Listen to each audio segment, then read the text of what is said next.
La région amazonienne souffre avec les incendies, la déforestation, la violence et la négligence de la part du gouvernement. Les conséquences de cette vraie catastrophe seront ressenties par tout le monde, pas seulement par ceux qui habitent la forêt. Revenons un peu à cette histoire pour comprendre le présent et assurer un meilleur avenir. Vous profitez probablement beaucoup de ce que l'Amazonie offre, comme le chocolat, l'açaï ou le guarana. Ce ne sont que quelques-uns des plus de 3000 fruits, feuilles, racines et graines comestibles que l'Amazonie nous donne. C'est possible aujourd'hui parce que les plus de 10 millions de personnes qui habitent la région jusqu'à 1500 avaient un complexe système d'exploitation des régions où ils vivaient. Et les modes de vie de ces peuples indigènes ancestrales ont immensément contribué à toute l'exubérance que nous connaissons à ce jour. Ils avaient une vie commune avec les animaux, les plantes et les rivières. Ils ont constitué une culture de profond respect pour la mère nature. Mais leur destin changerait radicalement avec l'arrivée d'un peuple d'outre-mer aux coutumes très différentes. Les premiers rapports envoyés à la couronne portugaise déclaraient que la pluie était pleine, la terre était fertile et généreuse. Mais malheureusement, poussés par un faux sentiment de supériorité, les colons ont rompu la relation respectueuse et équilibrée avec la nature qui avait été développée pendant des milliards d'années par les habitants originaux. Les nouveaux arrivants ne voyaient que la couleur de l'or dans les rivières, le bois dans les arbres et le sucre dans les plantations. Ils ont amené des millions de Noirs esclaves d'Afrique. Ils ont volé les Indiens et leurs terres.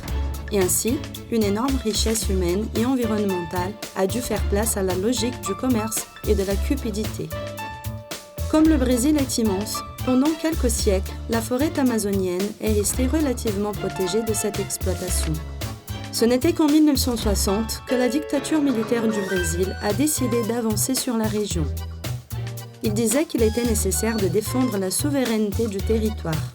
Et avec un modèle agricole et extractif, les généraux ont encouragé des milliers de colons d'autres régions du pays à occuper et nettoyer une grande partie de l'Amazonie.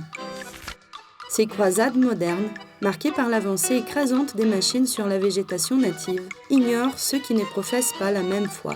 L'exportation de viande, de soja et de minerais stimule l'ancien colonialisme dans les zones intactes.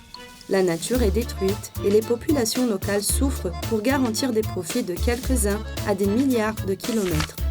C'était face à cette histoire tragique que la communauté scientifique a commencé à faire attention à l'importance de la biodiversité et l'interaction entre la végétation, les animaux, les personnes et le climat. Au cours des dernières décennies, il y a eu plusieurs sécheresses et inondations qui étaient, jusqu'à récemment, inimaginables pour la région. Ces changements climatiques sont fortement aggravés par la déforestation.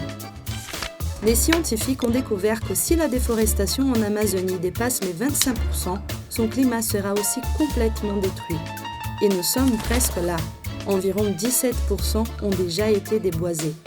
Si cela arrive, presque tout le biome deviendra une végétation sèche et pauvre en diversité d'espèces. Aujourd'hui, l'Amazonie perd à chaque minute l'équivalent à un terrain de football à cause de la déforestation. Les conséquences seraient graves, pas seulement pour la région, mais pour tout le continent et le monde.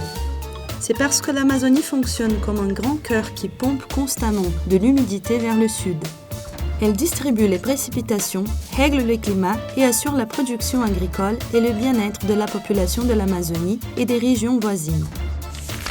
Les caractéristiques de la forêt amazonienne lui assurent de prendre soin de soi et des autres. Le format de ses couronnes fait danser le vent et ses racines profondes favorisent sa transpiration. Et cela fait pleuvoir toute l'année, produisant plus d'humidité. C'est un cycle vertueux qui renouvelle et reproduit son immense diversité d'espèces d'arbres. Mais si nous dépassons ces 20 à 25% de la déforestation, la forêt peut cesser d'être une solution et devenir un véritable poison. Elle réduira sa production d'humidité et s'asséchera, devenant de plus en plus vulnérable à la propagation du brûlage. Sécheresse, tempêtes, températures extrêmes et mort animale. Les dommages socio-économiques seront des trillions de dollars. Si rien n'est fait, c'est l'avenir qui nous attend ici. Alors, pourquoi suivre ce chemin si risqué ?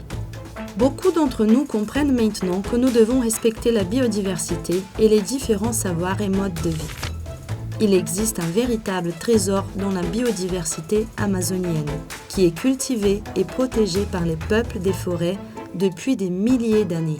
Les technologies de la 4e révolution industrielle, comme les technologies numériques et la nanotechnologie, qui sont devenues accessibles, peuvent être mobilisées pour générer de la valeur pour la faune et la flore.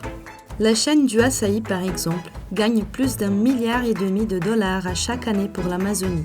Elle produit au moins 5 fois plus par hectare que celle de la soja. C'est une expérience qui peut être reproduite dans les chaînes de cacao et nombreuses autres.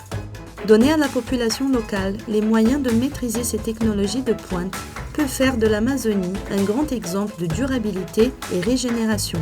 Il est temps de remplacer la vision de l'agression contre la nature par une nouvelle façon de coopérer avec elle.